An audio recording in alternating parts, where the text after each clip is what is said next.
Muy buenos días, hermanos. Qué alegría estar con ustedes nuevamente. Y hoy vamos a comenzar una nueva serie de predicaciones, esta vez basada en el libro de Hechos. Y creo que para comenzar esta nueva serie, un poco la idea es que busquemos responder a preguntas como esta. ¿Cómo se fue desarrollando la primera iglesia cristiana? ¿Cuáles fueron las características de este pequeño grupo de creyentes? ¿Qué fue lo que les permitió llegar a ser lo que hoy día vemos que es el cristianismo? ¿Cómo pasó de estos 11 discípulos a ser un número tan numeroso como el que vemos hoy día? Y quizás pensar en nuestra propia experiencia hoy día. ¿Hoy está en peligro el cristianismo? ¿Qué podemos aprender de esta primera iglesia, de estos primeros creyentes y del desarrollo del Evangelio en los primeros años después de la resurrección? ¿Nos sentimos pequeños, insignificantes, poco influyentes en el mundo? ¿Qué garantía hay de que lleguemos a ser esta promesa que encontramos en la Escritura, esta multitud incontable que estará en la nueva creación junto a Dios? ¿Qué debe ocurrir para pasar de esa pequeña semilla a ese árbol frondoso donde van a anidar las aves en la parábola, o según la parábola de Jesús? Este tipo de preguntas es la que me gustaría que pudiéramos pensar y buscar respuestas a través de estos textos en el libro de Hechos. Pero primero te invito a orar. Padre, te damos tantas gracias por tu palabra, te damos gracias por la posibilidad de poder acercarnos a ella, poder escuchar tu voz, poder tener con nosotros tus instrucciones, tus promesas. Ayúdanos, Señor, a poder reflexionar en estos pasajes, a ser desafiados, animados, fortalecidos, Señor, para ser los hijos que tú quieres que seamos, para ser la iglesia que tú esperas que seamos. Que tu Espíritu Santo hable y opere poderosamente en nosotros, cambiando nuestra manera de pensar, para que cambie nuestra manera de vivir. En los méritos de Jesús te lo pedimos. Amén.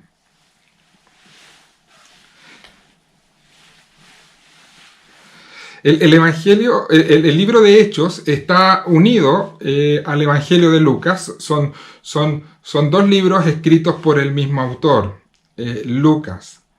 Y el libro de Hechos es la continuación, y por eso comienza de la misma manera, o de una manera bastante similar al Evangelio de Lucas. Es la continuación de la historia.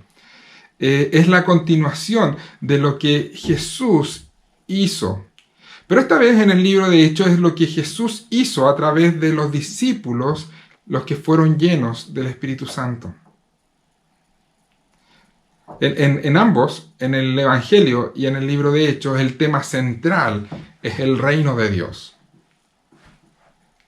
donde la formación y la participación de la iglesia es fundamental.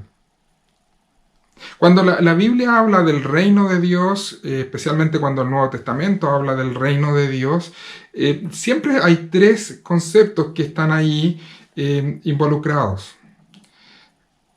La Biblia, cuando habla del reino de Dios, habla de un rey. Pero también habla de un pueblo que es gobernado por este rey. Y también se refiere a un lugar donde habita este pueblo bajo el gobierno de este rey. Dios estaba formando, está estableciendo su reino, donde Él es el rey. Él es quien gobierna. Y la iglesia es el pueblo que Él está formando, sobre el cual Él reina. Y cuando Jesús se estaba despidiendo de los discípulos, les dice: yo voy al Padre a preparar un lugar donde su iglesia estará junto a Él por siempre. Un lugar que a veces es descrito como una nueva creación. Este es el reino de Dios. El libro de Hechos comienza, si se fijaron en la lectura, en la primera parte de esta segunda lectura, el libro de Hechos comienza contándonos que una vez que Jesús resucitó, estuvo con sus discípulos. Y por varios días estuvo con ellos enseñándoles respecto al reino que Él estaba estableciendo. Capítulo 1 del libro de Hechos, versículo 3. Después de padecer la muerte, se les presentó dándoles muchas pruebas convincentes de que estaba vivo. Durante 40 días se les apareció y les habló acerca del reino de Dios. Les habló acerca del reino de Dios. Los discípulos estaban llenos de dudas respecto a esto y le preguntaban cuándo se consumaría este reino. ¿Cuándo podían experimentar completamente lo anunciado por este reino? Lo prometido por Jesús. En otras palabras, lo que estaban preguntándole era cuándo estarían en este lugar preparado por Jesús para que ellos, como su pueblo, pudieran habitar junto a Él por siempre, siendo gobernados por Él. Mira lo que les dice el verso 6, primero el capítulo 1 de Hechos. Entonces los que estaban reunidos con él le preguntaron: Señor, ¿es ahora cuando vas a establecer el reino a Israel? ¿Es ahora cuando se consumarán todas las cosas? ¿Es ahora cuando establecerás tu reino y estaremos junto a ti por siempre? Este es el momento que la Biblia, Isaías describe como cielos nuevos y tierra nueva. ¿Es ahora? Siempre es una tentación saber del futuro. Saber cuándo se cumplirá todo y cómo se cumplirá todo. Especialmente cuando vemos o estamos enfrentando problemas. Queremos saber cómo será el futuro. O cuando vemos debilidad en nuestra vida, queremos saber qué viene mañana. O quizás cuando experimentamos o sufrimos dolor. Nos complica la incertidumbre respecto al futuro. ¿Cómo será el mañana? ¿Cuántos años me quedan de vida? ¿Viviremos en paz y en abundancia en el tiempo que nos viene? ¿Cuándo llegará la tan esperada y anhelada vacuna y la vida volverá a la normalidad? ¿Volveremos a la normalidad?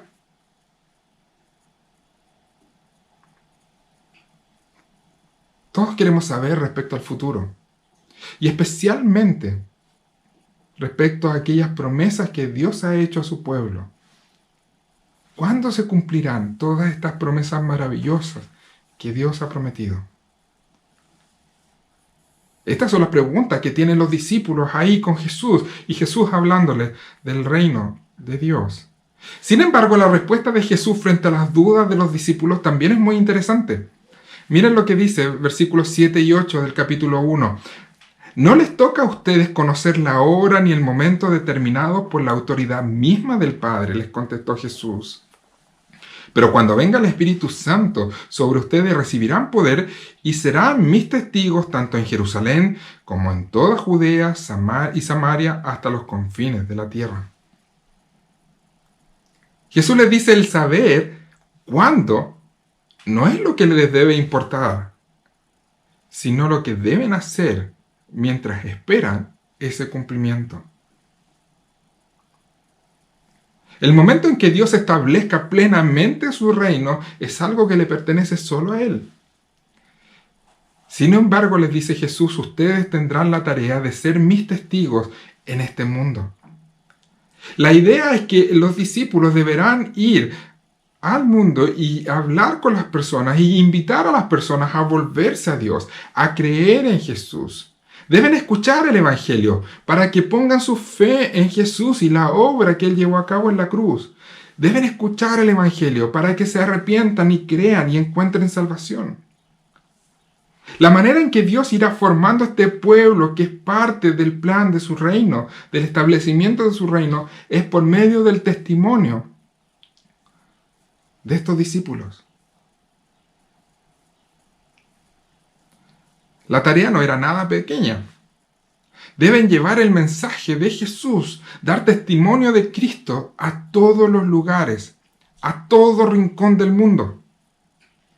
Desde Jerusalén, allí en el año 30 después de Cristo, hasta los confines de la tierra, a todo rincón, a toda persona. Piensen que se trata de 11 hombres, porque ya uno los abandonó, traicionando al maestro, más un puñado de seguidores, de discípulos, que son perseguidos por su fe en Jesús. Siguen a Jesús, a quienes las autoridades religiosas y romanas condenaron a muerte. A este grupo se le está pidiendo llevar este mensaje hasta el último rincón del mundo. La tarea no era menor. La labor era muy ambiciosa. Alcanzar todo el planeta. Esa era la tarea. Pero Jesús no solo habla de la tarea, también habla de la capacidad que ellos necesitan. Porque Jesús no es ningún ingenuo. Sabía perfectamente con quién estaba tratando.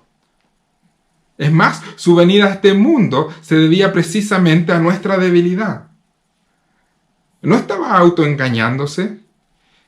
No estaba necesariamente hablando con los más capacitados para esta tarea.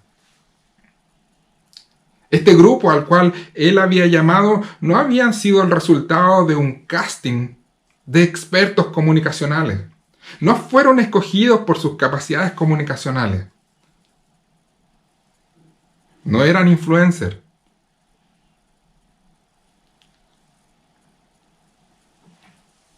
¿A quién habrías escogido tú para llevar el mensaje de Jesús a todo el mundo?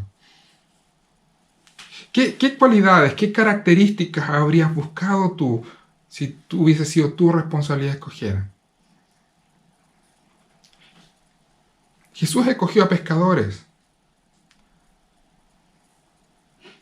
recaudadores de impuestos, incluso subversivos políticos como Judas, el celote, algo así como un grupo medio terrorista de la época. Definitivamente no eran los que se reconocerían como los más hábiles para la tarea que él estaba encomendando. Entonces, ¿en qué estaba pensando Jesús cuando les comisiona esto de llevar este mensaje hasta el último rincón del mundo?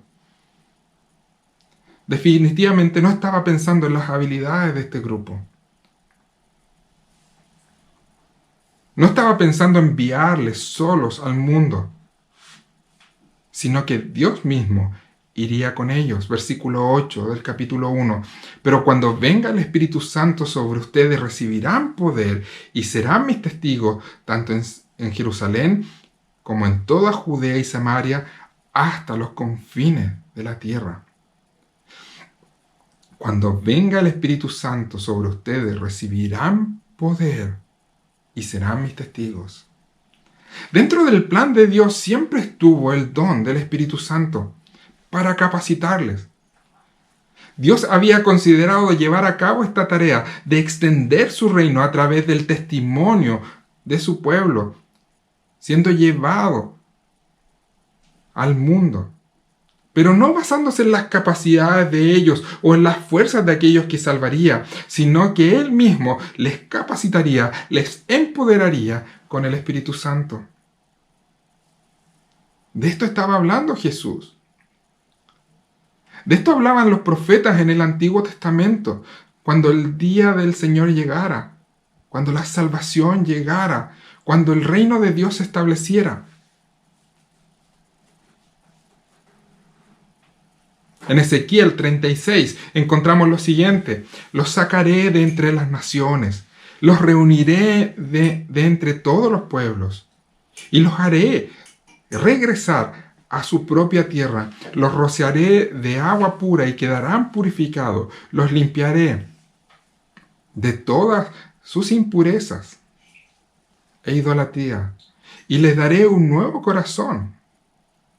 Y les infundiré un espíritu nuevo, les quitaré ese corazón de piedra que ahora tienen y les pondré un corazón de carne.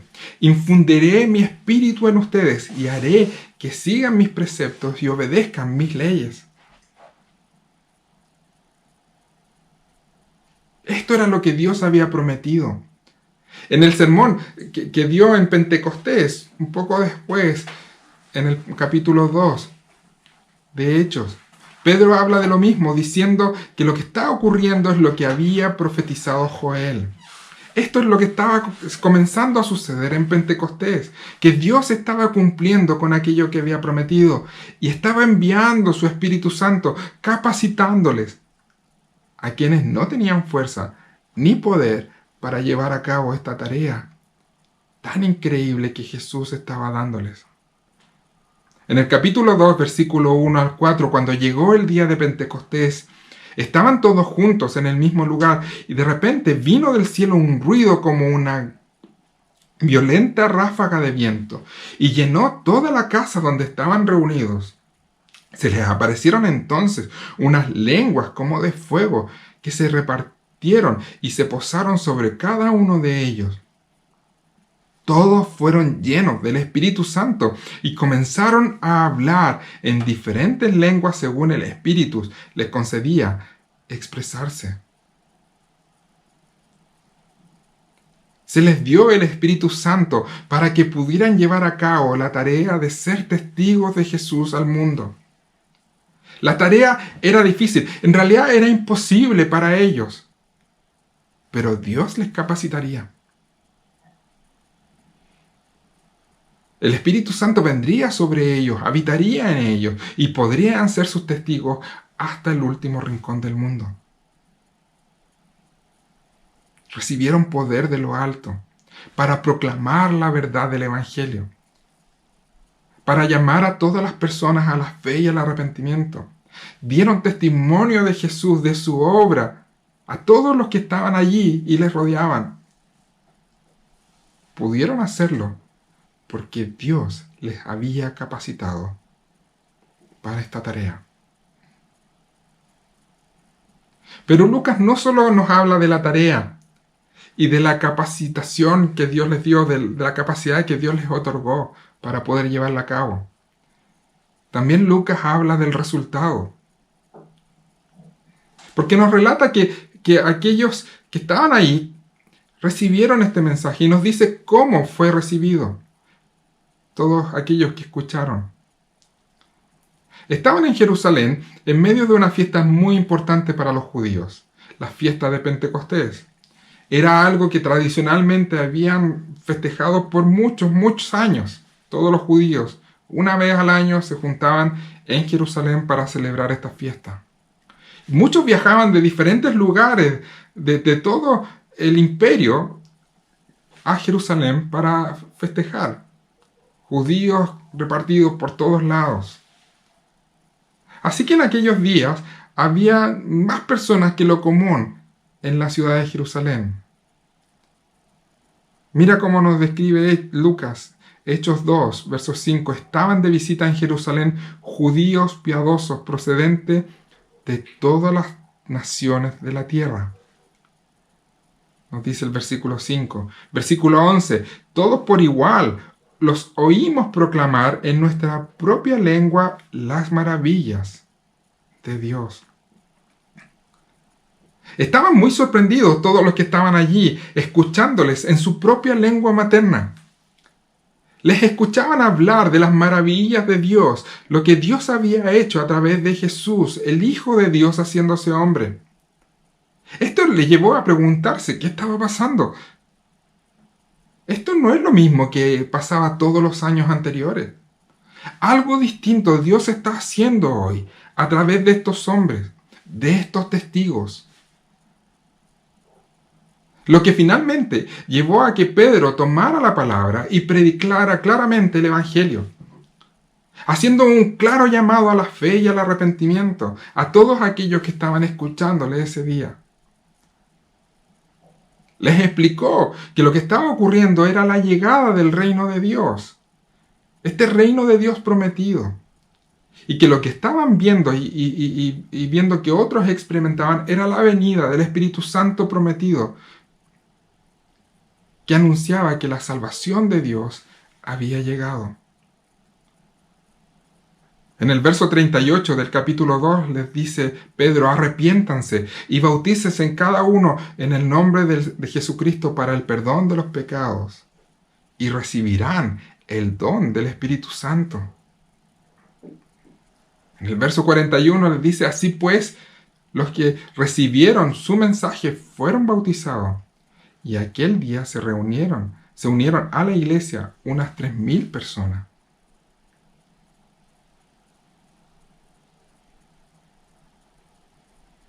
Pero hay algo aún más interesante ocurriendo aquí, que debemos notar. Porque todos los que estaban escuchando este mensaje y todos los que estaban viendo esto que estaba ocurriendo con los discípulos de Jesús eran judíos. Lo eran de raza, porque sus padres eran judíos, o de religión, porque habían abrazado la fe judía. Vienen de diferentes lugares del imperio a Jerusalén, eran piadosos, venían a celebrar esta fiesta. Cada uno sin duda con sus propios idiomas desde el lugar de donde venían, pero probablemente la mayoría de ellos hablaban hebreo, por ser judíos piadosos. Además, todos ellos estaban dentro del Imperio Romano. Y el Imperio Romano había decidido mantener el griego, que era el imperio que antes de ellos habían dominado toda la región. Decidieron mantener el griego como el idioma del imperio. Era como el inglés de aquella época, el griego. Era el idioma que se usaba para comerciar, para gobernar, para relacionarse dentro del imperio. Así que en todo lugar se hablaba el griego. La pregunta es por qué los discípulos no testificaron allí ni en hebreo ni en griego. ¿Por qué el Espíritu Santo les capacitó con los idiomas maternos de aquellos que estaban en la ciudad y estaban escuchando este mensaje? ¿Por qué hizo esto Dios? Cuando el pecado se extendió, nos dice la Biblia en Génesis, se extendió en medio de la humanidad, Dios los castigó en Babel. Y allí confundió sus lenguas, dándoles diferentes idiomas para que no se comunicaran. Y no se siguiera organizando la humanidad en rebeldía contra Dios. Este castigo de parte de Dios trajo como consecuencia la desunión, los conflictos, la confusión, el engaño entre las naciones. Sin embargo, Dios ahora estaba actuando con misericordia y con gracia, trayendo salvación, revirtiendo las consecuencias que el pecado había traído sobre nuestras vidas. Por eso, al dotarlos de esta manera, mostraba el tipo de pueblo que Él estaba buscando formar. Ya las barreras que el pecado había generado entre nosotros serían eliminadas. Las barreras de idioma no serían un inconveniente, porque este mensaje tenía que llegar hasta lo último de la tierra. Su plan era formar un pueblo compuesto de muchas culturas, de muchas razas. Su mensaje tendría que ser llevado a todo lugar. Y esto ocurriría porque Él capacitaría a los suyos para hacerlo. Al apóstol Juan se le permitió ver el resultado final de todo este plan de Dios de formar un pueblo. A él se le permitió ver cómo sería aquel lugar, la nueva creación, al final de la historia, cuando el pueblo de Dios ya estaría junto al Cordero por siempre. En Apocalipsis 7 encontramos lo que él vio y cómo lo describe. Apocalipsis 7, versículo 9. Después de esto miré y apareció una multitud tomada de todas las naciones, tribus, pueblos y lenguas. Era tan grande que nadie podía contarla. Y estaban de pie delante del trono y del Cordero, vestidos de túnicas blancas y con ramas de palma en la mano. Una multitud incontable de todas las naciones, tribus, pueblos y lenguas.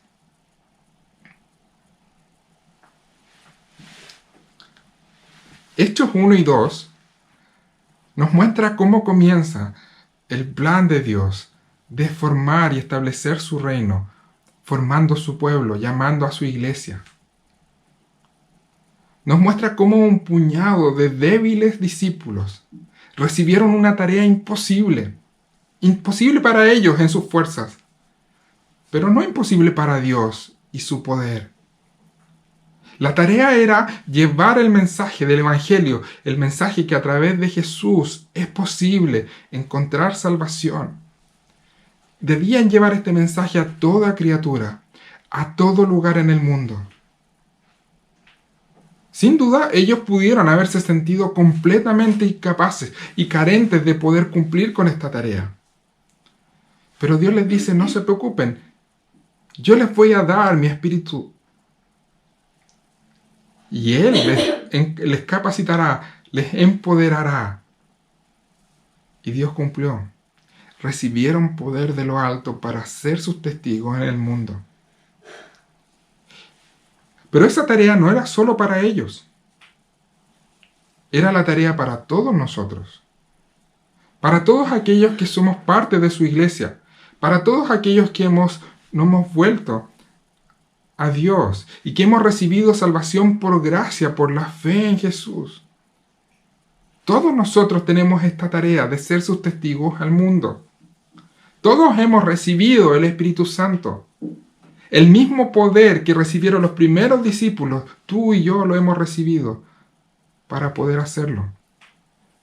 Por eso es que tú y yo estamos tan capacitados para hablar, como ellos lo tuvieron, de las maravillas de Dios que Dios ha llevado a cabo a través de Jesús. Este texto nos recuerda que para Dios no hay impedimento alguno. Ni el idioma, ni la cultura, ni siquiera el corazón de piedra es un impedimento para el Espíritu Santo. Dios tiene una agenda clara. Quiere que el Evangelio, comenzando desde Jerusalén en el año 30, llegue hasta lo último de la tierra. Y hoy día, en el 2020, está aquí en San Pedro de la Paz. Y esta tarea sigue. Para hacerlo, te ha escogido a ti, me ha escogido a mí, con nuestras debilidades. Dios nos engaña, Dios nos conoce perfectamente y aún así decidió escogernos y hacernos parte de esta tarea. Pero se compromete a capacitarnos y nos ha dado el Espíritu Santo. La pregunta es, ¿qué haremos como iglesia frente a este llamado? ¿Cómo reaccionaremos frente a esta tarea de llevar el Evangelio hasta el último rincón del mundo? ¿Te sientes débil? ¿Incapaz para la tarea? Puedes volver a mirar estos 2 capítulos y ver qué pasó con esos primeros discípulos. Dios se ha propuesto que esta pequeña semilla se transforme en este árbol frondoso, tan grande que todas las aves del cielo vienen a anidar ahí. Muchos después de los primeros discípulos siguieron adelante con la tarea de llevar este testimonio al mundo. Y gracias a la obediencia de muchos que vinieron después de aquellos primeros discípulos, tú y yo un día escuchamos este mensaje y lo creímos, nos arrepentimos y nos volvimos a Dios y encontramos en Jesús salvación. Hoy es nuestro momento, es nuestro tiempo de seguir adelante con esta tarea de ser testigos de Él, de hablar de Él al mundo. Tenemos el privilegio de ser parte de esta gran nube de testigos,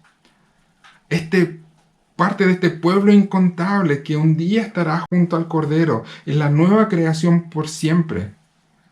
Un pueblo incontable de toda nación, tribu, pueblo y lengua, adorando a Dios por la eternidad. Al comienzo Jesús escogió pescadores, recaudadores de impuestos,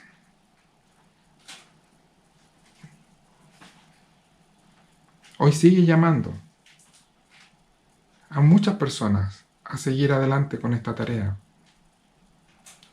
Hoy ha escogido a dueñas de casa, madres, padres, profesores, estudiantes, transportistas, jubilados, astrónomos, químicos, hasta psiquiatras y eléctricos ha llamado Dios a esta tarea.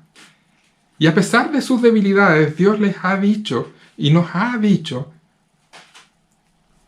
que Él nos capacitará y lo ha hecho dándonos el Espíritu Santo para seguir adelante con la tarea. La tarea es llevar este mensaje hasta el último rincón de la tierra.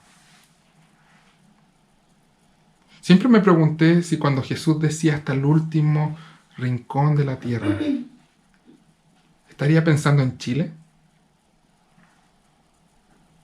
Hoy es nuestro momento de compartir este mensaje. Tenemos todo lo necesario. Tenemos al Espíritu Santo con nosotros. ¿Qué haremos con esta responsabilidad? Te invito a orar. Padre, te damos tantas gracias por tu palabra. Te damos gracias, Señor, por siempre a través de ella animarnos, corregirnos, desafiarnos. Recordarnos que todo lo que podemos hacer, que todo lo que somos, solo lo lograremos en la medida en que dependamos completamente de ti. Queremos cumplir con este maravilloso privilegio y responsabilidad de dar testimonio de ti al mundo. Nos has puesto aquí en San Pedro, Señor, para hablar de ti, para que todos aquellos que nos rodean escuchen de las maravillas que tú has hecho en Jesús. Y desde aquí también participar, Señor, para que este mensaje sea oído en todo lugar, en todo rincón donde aún no se ha escuchado de lo maravilloso que es esta salvación que tú ofreces en Jesús. Ayúdanos, Señor, a seguir reflexionando en cómo debemos responder a esto. Ayúdanos, Señor, a hablar con valor de Jesús a todo el que tú pongas frente a nosotros. Ayúdanos, Señor, a encontrar las fuerzas en el Espíritu que opera en nosotros, Señor, para dar testimonio de ti. En Jesús te lo pedimos. Amén.